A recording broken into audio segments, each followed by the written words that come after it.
কেন বারবার ছোট্ট থেকে আব্রাহামকে দেখা যায় তার বাবার সঙ্গে? গৌরী খান নাকি তার এই সন্তানকে মেনে নিতে চান না?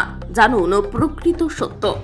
সেই কারণে সে বড্ড বেশি বাবা ঘেঁষা। উঠতে বসতে তাকে দেখা যায় বাবার হাত ধরে।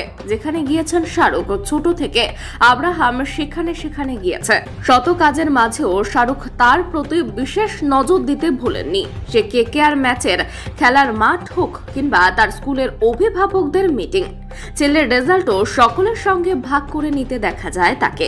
শাহরুখ খানের এই বিশেষ নজরদারি কি কেবল গৌরী খানের অভাব পূরণের জন্য?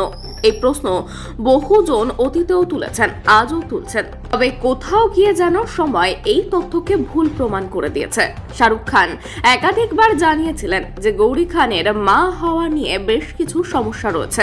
বারবার প্রসবের সময় তাকে জীবন নিয়ে ঝুঁকির মুখে পড়তে হয়েছে। সেই কারণেই শাহরুখ খান যখন স্থির করেছিলেন যে তিনি তৃতীয় সন্তান নেবেন, তখন গৌরীর শরীরকে সমস্যার মুখে ঠেলে দিতে চাননি। আর ঠিক সেই কারণেই তিনি সরোগেসির মাধ্যমে আব্রাহামের জন্ম দেওয়ার সিদ্ধান্ত নিয়েছিলেন। তবে নিন্দুকেরা যে যাই বলুক না কেন, তাদের পরিবারের সমীকরণ ভীষণ সুন্দর।